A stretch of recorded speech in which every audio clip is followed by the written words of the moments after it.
ایک عام ہندو ہے بیچارہ، عام جاہل دیہاتی، وہ تو یہی سمجھتا ہوگا کہ اسی میں ہے سب کچھ، اس بدھی کے اندر ہے.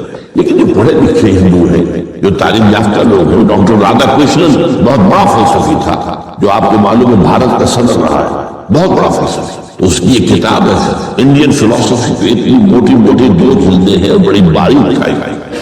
اس میں اس نے کہا کہ ہم بتوں میں کچھ نہیں سمجھتے، یہ تو صرف کنسنٹریشن، توجہ کو مرکوز کرنے کے لیے ہم نے ان کو بنا لیا ہے، تاکہ ان کے ساتھ ایک ذہنی اور روحانی رشتہ قائم کرنے کے لیے اپنی توجہات کو مرکوز کر سکتے. بہرحال یہ میں نے بتایا، ایک ہے غیر مرئی حقیقی، ایک ہے غیر مرئی موہومہ. غیر مرئی حقیقی میں فرشتے بھی ہیں، معلوم ہے یہاں موجود ہیں، کرام کاتبین ہیں، لیکن میں یہ نہیں کہہ سکتا کہ ذرا میری یہ مشکل دور کر اس فرشتے سے میں مخاطب نہیں ہوں، یہ شرک ہو جائے. حالانکہ ہمیں معلوم ہے فرشتہ ہے، فرشتے تو اس وقت ہمارے مجمع کو گھیرے ہوئے ہیں. حضور کی حدیث ہے، مجتمع قوم فی بیت من بیوت اللہ یتلون کتاب اللہ وَإِذَا رَسُولَهُ بَيْنَهُمْ إِلَّا حَفَّتْهُمُ الْمَلَائِكَةُ وَغَشِيَتْهُمُ الرَّحْمَةُ.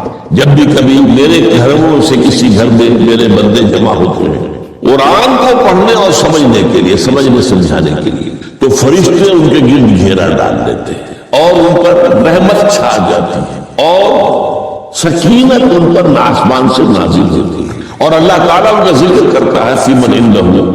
دیکھو اے فرشتو، تم تو کہتے تھے نا کہ اے اللہ تو یہ خلیفہ بنانے چلا ہے آدم، یہ تو دنیا میں فساد مچائے گا. دیکھو وہ میرے بندے وہ کیا کر رہے ہیں. اللہ تعالیٰ ذکر کرتا ہے ان کا اپنی اس مجلس میں، وہ جو ملائے اعلیٰ کی مجلس ہے، جو اللہ تعالیٰ کے قریب ترین جو فرشتے ہیں. تو فرشتے ہیں لیکن مدد نہیں مانگی جا سکتی. اسی طرح اب ذرا مسئلہ دوسرا وہ مختلف سی ہو جائے گا. میں نے پہلے وہ بات کی جس میں اختلاف کا امکان، فرشتے تو ہے، ان پر ہمارا ایمان ہے، اور اصل میں ایمان بالملائکہ ہی کی شکل بگڑی ہے. یہ جو گاڈ اور گاڈیسز بنا لیے گئے ہیں اور دیوی اور دیوتا بنا لیے گئے ہیں اور آلہہ بنا لیے گئے، ملائکہ ہی کی. ملائکہ کو اللہ نے ایک ایک کام کو معمور کیا ہوا ہے. یہ پہاڑوں کا فرشتہ ہے، یہ بارش کا فرشتہ ہے، یہ فلاں کا فرشتہ ہے. انہوں نے انہی کو دیوتا بنا دیا. بس غلطی کیا لگی کہ ان کا کوئی اختیار نہیں ہے. ہمارا ایمان کیا، فرشتوں کا اختیار کوئی نہیں. یفعلون ما یؤمرون، جو اللہ حکم دیتا ہے ان کا کوئی اختیار نہیں. بس یہ باریک سا پردہ ہے. یہی ایمان بالملائکہ بندے آئے، دیویوں دیوتاؤں کی شکل اختیار جانے. عرب کے لوگ خدا کی بیٹیاں کہتے تھے ان کو، یہ فرشتے خدا کی بیٹیاں ہیں. ان کے نام پر لات، یہ مؤنث نام ہے، لات، عزا عزیز کا مؤنث ہے، منات یہ سب مؤنث نام ہے. یہ دیویاں ہیں، اللہ کی بیٹیاں، فرشتے جیسے. تو میں نے کہا کہ پہلے میں نے بات کی ہے وہ غیر مرئی کہ جو یقینی ہیں، متفق علیہ ہیں، فرشتے ہیں. ایک ہے مختلف فی، وہ یہ ہے کہ اولیاء اللہ کی ارواح بھی، ان کو بھی یہ، اگر یہ قول امام الہند شاہ ولی اللہ دہلوی کا نہ ہوتا تو میں کبھی اس کو تسلیم نہ کرتا.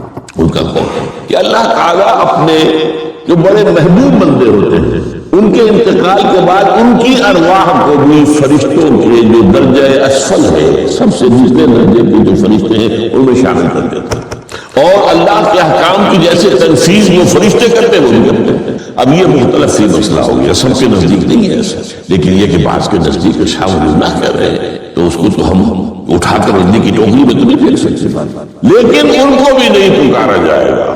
وہ ہے، وہ بھی اللہ کی سول سروس کے اندر بھرتی ہو گئے. سول سروس ہے نا، اس کے کارڈرز ہیں ہمارے یہاں. پٹواری سے آپ چلیں گے تو ریونیو کا محکمہ جو ہے، پٹواری پر گرداور اور گرداور سے گرداور، قانون گو اور اس سے اوپر اور نائب تحصیلدار یہ چلے گا. تو فرشتوں کے بھی گریڈ ہیں، طبقہ اسفل، طبقہ اعلیٰ.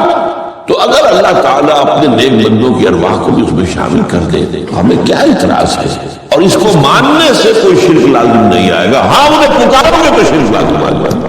بات سمجھ رہے ہیں؟ باریک فرق. فرشتوں کو مانتے ہیں، پکار نہیں سکتے، مدد نہیں مان سکتے. اسی طریقے سے ان کو آپ مانتے بھی ہوں گے کہ وہ ملائکہ کی آخری صف میں ان کو بھی اللہ نے بھرتی کر لیا ہے تو ٹھیک ہے.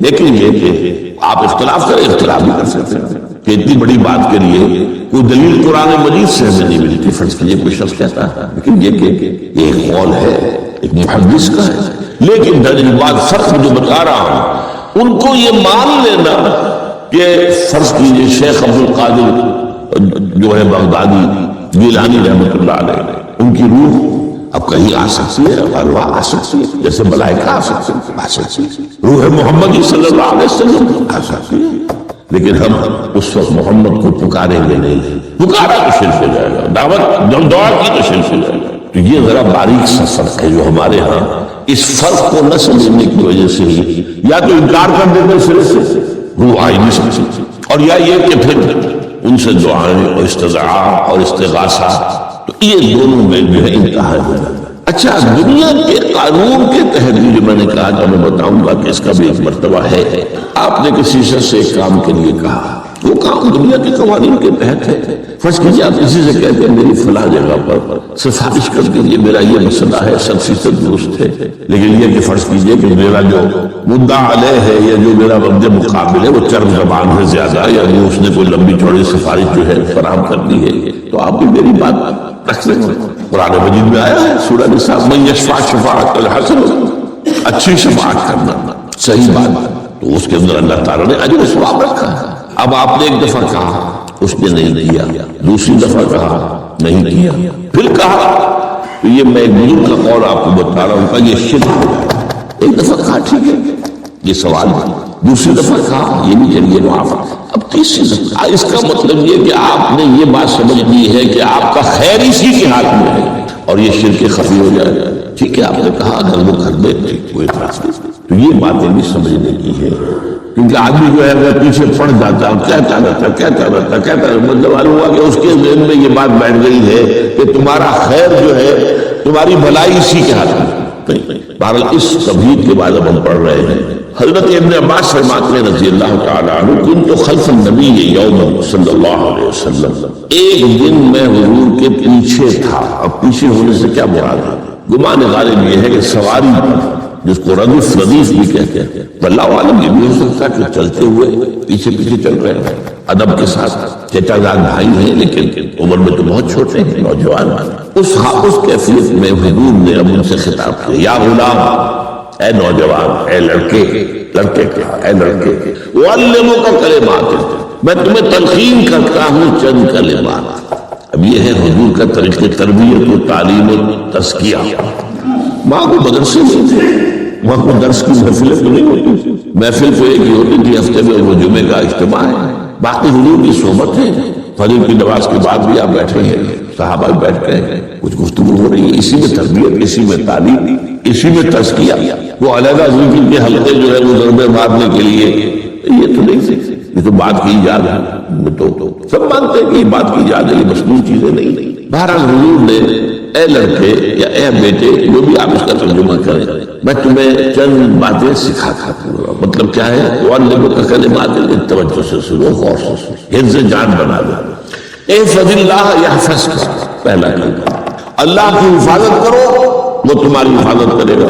اب اس سے مراد کیا ہے؟ عام طور پر سمجھا گیا ہے کہ اللہ کے احکام کی حفاظت کرو، کوئی حکم ٹوٹنے نہ پائے، وہ تمہاری حفاظت کرے گا۔ اور ایک مفہوم یہ بھی ہو سکتا ہے، اللہ کو اپنے دل میں محفوظ رکھو، اس کی یاد سے اس دل کو، اس خانہ قلب کو خالی نہ ہونے دو، مستحضر رکھو اللہ کو اپنے دل میں، تو اللہ تمہاری حفاظت کرے گا، اللہ تمہیں یاد رکھے گا۔ اور حدیث قدسی میں یہ الفاظ آئے، میرا بندہ جب مجھے اپنے دل میں یاد کرتا ہے میں بھی اسے اپنے دل میں یاد کرتا ہوں۔ جب میرا بندہ کسی محفل میں میرا ذکر کرتا ہے میں اس سے کہیں بہتر محفل میں اس کا ذکر کرتا ہوں۔ اللہ کی محفل تو ملائے اعلیٰ کی ہے، ملائکہ مقربین کی ہے۔ وہ جو امیر خسرو کا شعر ہے وہ پتہ نہیں کس کیفیت میں انہوں نے کہا ہے، خدا خود میر محفل بود اندر لامکان خسرو، محمد شب محفل بود شب جائے کہ من بودم۔ اے خسرو، رات میں جہاں تھا وہ رات کوئی کیفیت تھی جو گزری ہے، وہ ایک لامکان کی محفل تھی۔ اب مکان نہیں ہے، لامکان ہے، مادی نہیں ہے، وہ اس کی محفل میں میر محفل اللہ تھا اور شب محفل محمد صلی اللہ علیہ وسلم۔ خدا خود میر محفل بود اندر لامکان خسرو، محمد شب محفل بود شب جائے کہ من۔ بہرحال اللہ کو تم اپنے دل میں مستحضر رکھو، اللہ تعالیٰ تمہیں بھی یاد رکھے گا۔ دوبارہ فرمایا، احفظ اللہ تجدہ امامک تجاہک، اللہ کو یاد رکھو تو اپنے سامنے موجود پاؤ گے، جب چاہو دعا کرو۔ وہ جو بات کہا ہے کہ دل میں ہے، جب چاہو مخاطب میں رکھو، دل کے آئینے میں ہے تصویر یاد، جب ذرا گردن چکائی دیکھی کہیں دور تو نہیں، نحن اقرب الیہ من حبل الورید، تمہارے دل میں اللہ ہے، تو کہاں جا رہا ہے اس کو ڈھونڈنے کے لیے؟ اپنے دل میں۔ وہ جو بے دل نے کہا ہے ستم استگر حوست کشد کہ بے سیر سر سمندرا تجھے اونچا کم نہ دمیدہ در دل کشا بچمندرا۔ بڑے ستم کی بات ہے کہ تمہارا دل کہتا ہے چلو ذرا باغیچے میں چلو، پھولوں کی سیر کرو، یہ گلاب کا پھول ہے، یہ موتیا ہے، یہ سیر ہے۔ ستم است، بڑے ستم کی بات ہے۔ کیوں بھی ستم کیا ہو گیا؟ ستم است اگر حوست کشد، تمہاری خواہش تمہیں کھینچتی ہے کہ بے سیر سر و سمندرا، سر و سمند ذرا ان کی سیر کرنے کے لیے آؤ، تجھے اونچا کم نظر، تو خود ایک اونچا ہے، تو خود ایک پھول ہے، اللہ کا بنایا ہوا اشرف المخلوقات، وہ اشرف المخلوقات سے بڑا کوئی پھول ہو سکتا ہے؟ تجھے اونچا کم نہ دمید ہے، در دل کشا، اپنے دل کا دروازہ کھولو، بچمن درا، اس کے اندر جو چمن آباد ہے وہ کیا ہے؟ روح ہے، دل مسکن ہے، قلب مسکن ہے روح کا۔ تو احفظ اللہ تجدہ امامک، یا تجاہت اپنے سامنے مضبوط ہو، اذا سالتا فاسأل اللہ۔ اب آ گیا وہ مرکز ہے۔ دیکھو جب مانگو اللہ سے، غیر اللہ کے سامنے ہاتھ دراز کو بھی مت۔ ایک حدیث میں آتا، یعنی حرام نہیں ہے، دنیاوی قواعد اصول قوانین کے تحت کسی سے مدد چاہنا، کوئی سوال کرنا حرام نہیں ہے۔ وہ تو میں نے کہا کہ اس پر اصرار آپ کریں گے تو اس میں بو پیدا ہو جائے گی، بدبو پیدا ہو جائے گی شرک کی، لیکن آپ سوال کریں مدد لیں، اسی پر دنیا قائم ہے، ایک دوسرے کے ساتھ تعاون کے ساتھ۔ لیکن ان کا مقام کیا ہے؟ کسی سے سوال مت کرو سوائے اللہ کا، یہاں تک کہ جوتے باندھنے کا تسمہ تمہیں درکار ہے تو بھی کسی سے مت مانگو، اللہ سے مانگو۔ کیا پتہ اللہ کس کے دل میں ڈال دے اور وہ آ کے تمہیں تسمہ پیش کر دے۔ ہوتا ہے ایسا جو اللہ کے ساتھ لو لگا کر رکھنے والے ہیں، ان کے تو ایسے واقعات ہوتے ہیں کہ دل میں ایک بات آئی اور اس کے بعد وہی بات جو ہے وہ کوئی شخص آ گیا اس کو وہ بات پوری کر، کیونکہ لوگوں کے دل جو ہے وہ اللہ کے دوستیوں کے مابین میں چاہتا کر دیتے۔ کیا پتہ اللہ کسی فرشتے کو انسانی شکل میں دے دے، آتا ہے فرشتہ آتا ہے انسانی شکل میں، آپ کی تکلیف کو رفع کر دے، آپ کی ضرورت کو پورا کر دے، اسی سے مطلب کسی اور سے مطلب۔ یہ ہے توحید کا لب لباب۔ یوں سمجھیے اسلام کی جڑ کیا ہے؟ ایمان۔ اسلام کا جو خارجی نظام عمل ہے، انفرادی اعمال ہو اجتماعی ہو، ان سب کی روح رواں کیا ہے؟ ایمان۔ ٹھیک ہے، ایک بات بولو، ایمان کا خلاصہ لب لباب کیا ہے؟ ایمان باللہ۔ جیسے ایمان بالآخرہ بھی ہے، ایمان بالملائکہ ہے، ایمان بالانبیاء ہے، ایمان بالرسول ہے، ایمان بالکتب ہے، ایمان بالقدر ہے، لیکن اصل ایمان، اسی لیے ایمان مجمل میں آپ کو معلوم ہے کسی اور چیز کا ذکر نہیں۔ آمنت باللہ کما ہوا باسمائہ وصفاتہ وقبلت جمیع احکامہ اقرار باللسان وتصدیق بالقلب۔ یہ ایمان مجمل ہے، اجمالی طور پر ایمان اس کا نام ہے۔ ہاں مفصل تفصیلی طور پر آمنت باللہ وملائکتہ وکتبہ ورسلہ والیوم الآخر والقدر خیرہ وشرہ من اللہ تعالی والبعث بعد الموت۔ تو اسلام کی جڑ ایمان، اور اسلام کا سارا جو نظام عمل ہے، چاہے انفرادی اعمال ہو چاہے اجتماعی، ان سب کی روح رواں ایمان، اور ایمان کا خلاصہ ایمان باللہ، اور ایمان باللہ کا اصل حاصل وہ ہے جس میں آ رہا ہے، اس کے دو تقاضے، عبادت صرف اسی کی، استعانت صرف اسی سے۔ اس لیے میں نے سورہ فاتحہ میں تذکرہ شروع بھی کیا، یہ عبادت کا جوہر ہے، عبادت کا جو ہے یہ ایمان کا حاصل، عبادت صرف اس کی اور استعانت صرف اس سے۔ استعانت میں سوال بھی آ گیا، میری مدد ہے، آپ کسی سے کچھ مدد مالی چاہ رہے ہیں یا کوئی اور مدد چاہتے ہیں، کسی کام میں مدد چاہتے ہیں، جیسے میں نے کہا تھا کہ سفارش کرانا چاہتے ہیں، مدد وَإِذَا اسْتَعَنْتَ فَاسْتَعِنْ بِاللَّهِ، اور جب مدد مانگو صرف اللہ سے مانگو۔ اور وہ سارے الفاظ یاد کر لیے، استدعاء، استعانت، استغاثہ، یہ جو غوث اعظم سے استغاثہ کیا جاتا ہے، شرک، استغاثہ اللہ سے، دعائی اللہ، اس اعتبار سے استمداد، استعانت، استدعاء، استغاثہ، یہ سب اللہ، صرف اللہ، عبادت صرف اللہ، اِیَّاکَ نَعْبُدُ، اور استعانت صرف اللہ سے۔ اذا سألت فاسأل اللہ واذا استعنت فاستعن باللہ واعلم. اب یہ جو آخری ٹکڑا آ رہا ہے حدیث نمبر 4 تھی وہ عبداللہ بن مسعود رضی اللہ تعالیٰ عنہ، اس میں بھی مضمون جو آیا وہ یہاں پر دوبارہ آ رہا ہے. واعلم، اور اے میرے بیٹے میرے بچے، اے عزیز، علم جان لو، ان الامت نبی اجتمعت علی ان ينفعوک بشیء، اگر سب لوگ جمع ہو کر چاہیں کہ تمہیں کسی شے کا نفع پہنچا دیں، کوئی فائدہ پہنچا دیں، لن ينفعوک الا بشیء قد كتبه اللہ لك، نہیں پہنچا سکتے ہوئے تمہیں کوئی نفع مگر صرف وہی جو تمہارے لیے اللہ نے لکھ لیا. پھر کیوں مانگو ان سے؟ یہ تو فعل عبث ہو گیا، بیکار بات ہوئی.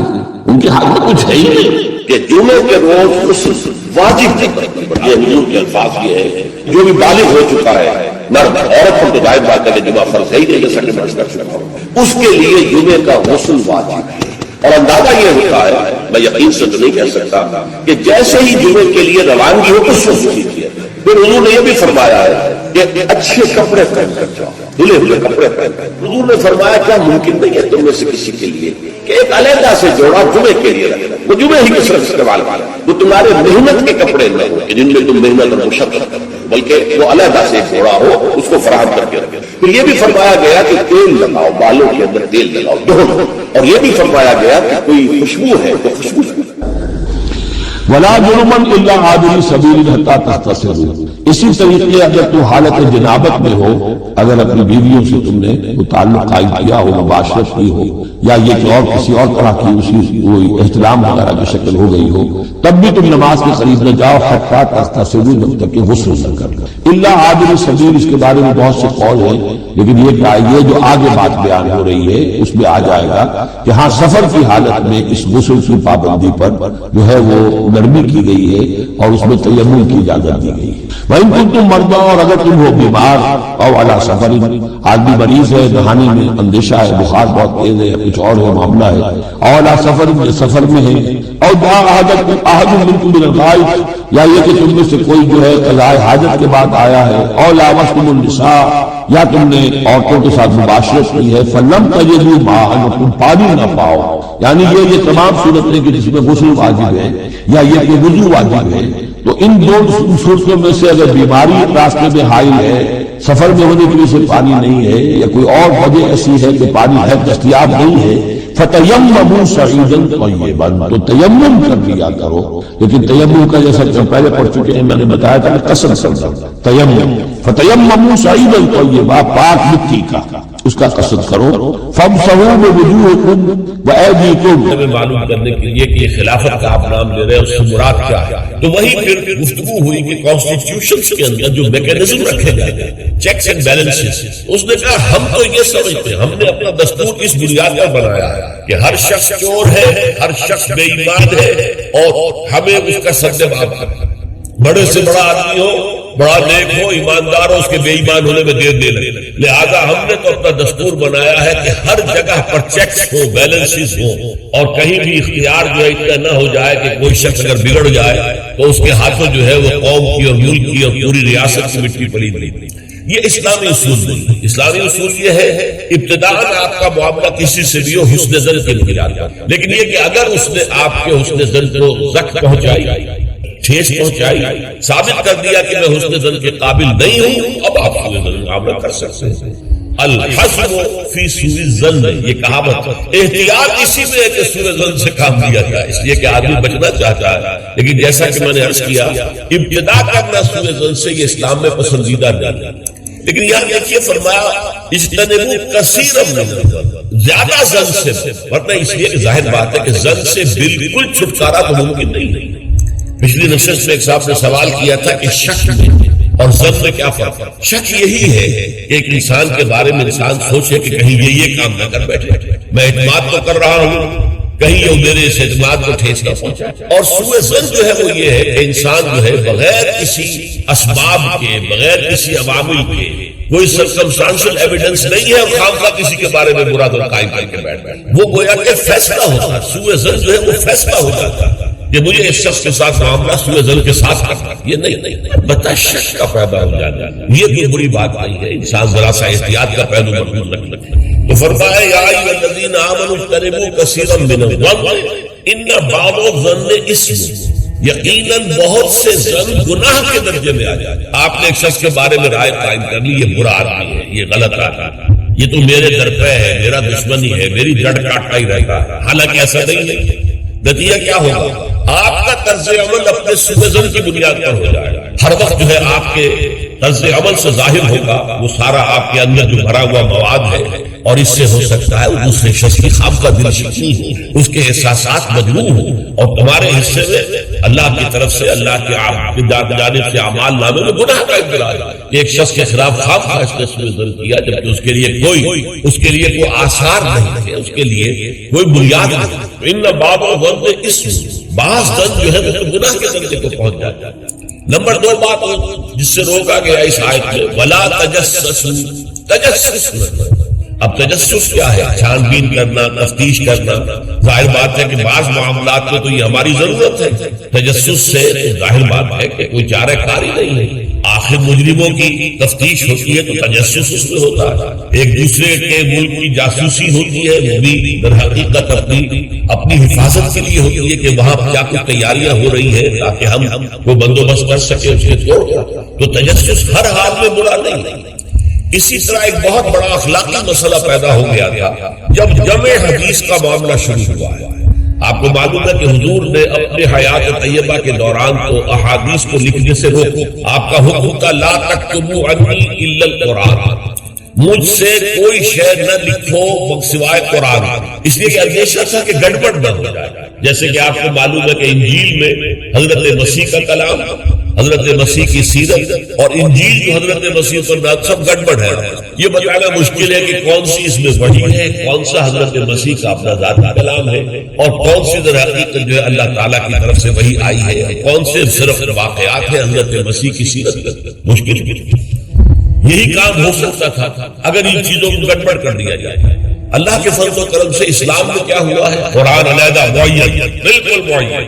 پھر احادیث حضور کے اقوال و افعال کو جمع کرنا، وہ علیحدہ معین. پھر فقہ مرتب، اور اس کو بھی ترتیب دے دی گئی. سیرت علیحدہ مرتب. سیرت میں عام طور پر ان احادیث کو بھی قبول کر لیا گیا، روایات کو جو زیادہ مضبوط نہیں ہے، زیادہ مستند نہیں ہے. حدیث کی کتابوں میں ان روایات کو قبول نہیں کیا گیا کیونکہ حدیث سے احکام نکل گئے، شریعت کا منبع بنے گی حدیث. لہذا یہاں جو ہے بڑی چھان بین کی ضرورت ہے. تو جب محدثین نے یہ چھان بین شروع کی راویوں کے بارے میں، فلاں شخص نے فلاں سے روایت کی، اب وہ جاتے تھے اور پتہ کرتے تھے ماحول میں اس شخص کا کردار کیسا، اپنے ماحول میں اسے کیسے پہچانا جاتا ہے، نیک اور شریف اور سچے انسان کی حیثیت سے یا جھوٹے اور دغاباز انسان کی حیثیت سے. اس کے لیے تفتیش کرتے تھے کیونکہ اگر اس کا کردار اچھا نہیں ہے، اگر اس کی شہرت اچھی نہیں ہے تو پھر ہم اس سے حدیث نہیں سنتے. کیا پتا اس نے اس حدیث میں ملاوٹ کر، کیا پتا اس نے خود اپنی جی سے گھڑ لی. یہ احتیاط کی گئی. اس پر بعض لوگوں نے جو درویش قسم کے تھے، نیک لوگ تھے، انہوں نے کہا یہ تم قرآن کے خلاف کر رہے ہو، لا تجسس. قرآن کو کہتا ہے کہ تجسس مت کرو، لوگوں کے حالات کی تفتیش و چھان بین نہ کرو. جواب دیا گیا نہیں، یہاں یہ در حقیقت ایک دینی ضرورت کے طور پر، اور جواب بھی اسی صورت سے دیا گیا. وہ جو آیت ہم پڑھ چکے ہیں، یا ایھا الذین آمنوا ان جاءکم فاسق بنبأ فتبینوا ان تصیبوا قوما بجہالۃ فتصبحوا علی ما فعلتم نادمین. یہ آپ کو معلوم ہے کہ یہ آیت نمبر 6 ہے اسی سورہ مبارکہ کی ہم پڑھ چکے ہیں. اہل ایمان تمہارے پاس اگر کوئی فاسق آتا، غیر متقی آ جائے، کوئی خبر لے کر آئے تو تحقیق کرو، چھان بین کرو. ایسا نہ ہو کہ تم اس کی خبر لائی ہوئی خبر پر اعتماد کر کے کوئی اقدام کر بیٹھو، کسی گروہ کے خلاف، کسی قبیلے کے خلاف جو ہے حملہ کر دو اور پھر بعد میں تمہیں پچھتانا پڑے کہ خبر تو غلط ہے. تو اس دلیل سے پھر محدثین نے کہا یہ ہمارے لیے ایک دینی ضرورت کے طور پر کہ احادیث نبویہ سے شریعت کے احکام نکالے جائیں گے تو ہم دیکھ لیں جو حدیث پیش کر رہا ہے اس کا کردار کیا ہے، اس کی سیرت بھی ہے نہیں. اسی لیے ایک بہت بڑا علم انسانی تاریخ میں، یہ علم سوائے محمد صلی اللہ علیہ وسلم کی ذات مبارکہ کے اور کسی شخص کے بارے میں جسے کہتے ہیں الرجال، یہ علم الرجال جو ہے کہ تمام جو صحابہ تابعین ان کی شخصیتوں کا پورا تجزیہ یہ کر دیا گیا. سارا کام اس لیے کیا گیا ہے تاکہ معلوم ہو عن فلاں عن فلاں عن فلاں عن فلاں. اس پوری چین کے اندر کہیں کوئی شخص ایسا نہیں ہے کہ جو قابل اعتماد نہ ہو. تو اس کی پھر وہ حدیث صحیح نہیں قرار پائے، وہ مستند نہیں قرار پائے، اسے کہیں ضعیف احادیث میں لے آئے گا، ٹھیک ہے یہ ضعیف ہے، اور ضعیف احادیث جو ہے وہ اخلاقیات کے بیان میں استعمال ہو سکتی ہے، لیکن ان سے کوئی شرعی حکم نہیں نکالا جا سکتا۔ شرعی حکم کا استنباط جو ہے وہ صحیح اور پختہ اور مستند احادیث ہے۔ تو یہ ہے تجسس کے بارے میں۔ البتہ جس چیز سے روکا گیا ہے وہ کیا ہے؟ بعض لوگوں کے مزاج ہوتے پرورٹڈ، جیسے آپ کو معلوم ہے کہ مکھی جو ہے وہ گندگی کی تلاش میں رہتی ہے، گندگی پر بیٹھی ہے۔ کچھ لوگوں کا مزاج ایسا ہو جاتا ہے کہ وہ اس تلاش میں رہتے ہیں، جو میں رہتے ہیں کہیں کوئی بری بات نہ ملے تاکہ لے اڑے اس کا پرچار کر دے، اسے عام کر دے، کہیں سے کسی شخص کی کسی غلط حرکت کا علم ہو گیا اور اس کو لے کے عام کر رہے پھیلا رہے ہیں لوگوں کے اندر۔ یہ جو ہے تجسس اس لیے کرنا کہ آپ کے ہاتھ میں کوئی سکینڈل بنانے کا کوئی مواد آ جائے، کوئی طریقہ ایسا ہو جائے۔ تو یہ جو مکھی کی ذہنیت اور مزاج رکھنے والے لوگ ہیں یہ ان کو روکا جا رہا ہے تجسس، بلکہ کہا گیا ہے کہ اگر تمہارے کسی بھائی کا عیب تمہارے سامنے کھل جائے تو پردہ ڈالو۔ تم اگر دنیا میں اپنے کسی بھائی کے عیب کی پردہ پوشی کرو گے تو قیامت کے دن اللہ تعالیٰ تمہارے عیوب کی پردہ پوشی کرے گا، اور اگر تم دنیا میں اپنے بھائیوں کی پردہ دری کرو گے تو اللہ تعالیٰ تمہیں رسوا کرے گا تمام لوگوں کے سامنے قیامت۔ تو یہ تجسس جو ہے یہ ہو رہا ہے۔ بعض لوگوں کا مزاج ہوتا ہے یہ دو بھائی جو ہے ان میں کبھی جھگڑا نہیں ہوا، کیا بات ہے، اب وہ اندر جا کے ٹو لے رہے ہیں، کہیں سے کوئی مسئلہ نکال